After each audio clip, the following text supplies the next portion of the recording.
राधे राधे दोस्तों, अपने चैनल में आप सबका स्वागत करती हूँ। आप सबके बीच बहुत दर्द भरा भाई बहन का हम राखी के त्यौहार का हम गीत लेके आए हैं। फूल वाचरे के देखना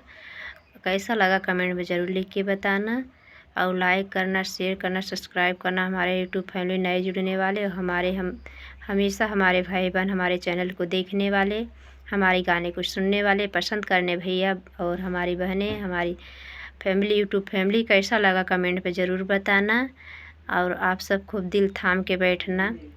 जिसको भाई बहन जो नहीं मिल पाते हैं, कि बहुत दर्द भरा गीत है ये। और आप सबका धन्यवाद। भैया हमरे राखी के दिनवा जिन भूलाया, भैया हमरे राखी के दिन जिन भूलाया, प्रेम के बंधन निभाए निभाए, भैया हमरे राखी के दिनवा जिन भूलाया, भैया हमरे राखी के दिनवा जिन भूलाया, रहिया तकत बा बहिनिया बहिनिया, रहिया तकत बा बहिनिया बहिनिया, भैया हमरे घरवा के डगरा जिन भूलाया, भैया हमरे घरवा के रास्ता जिन भूलाया, भैया हमरे राखी के दिनवा जिन भूलाया, भैया हमरे राखी के दिनवा जिन भूलाया, प्रेम के धागा बंधवाया बंधवाया, भैया हमरे राखी के दिनवा जिन भूलाया, भैया हमरे राखी के दिनवा जिन भूलाया, बचपन में खेले संगवा प्रेम से रहे भैया, बचपन में खेले संगवा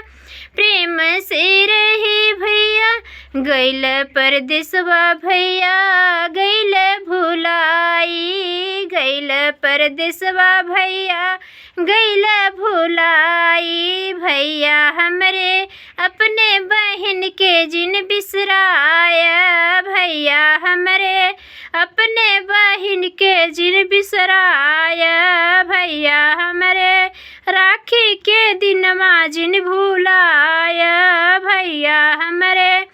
राखी के दिनवा जिन भूलाया, जोहत बरहिया बहिनिया बहिनिया, जोहत बरहिया बहिनिया बहिनिया, भैया हमरे खाली हाथे चला आया, भैया हमरे खाली हाथ चला आया, भैया हमरे राखी के दिनवा जिन भूलाया, भैया हमरे राखी के दिनवा जिन भूलाया, नाही चाहे रुपया पैसा नाही कोनो गहना, नाही चाहे रुपया पैसा नाही चाहे समान हो, भैया हमरे प्रेम कर अच्छा बंधन बंधवाया, भैया हमरे जब तक जिया जुग जुग तू बाढ़, भैया हमरे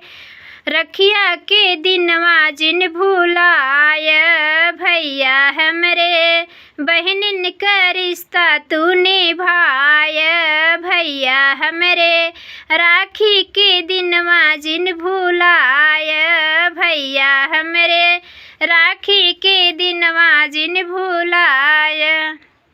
आप सब धन्यवाद। कैसा लगा हमारा गीत ये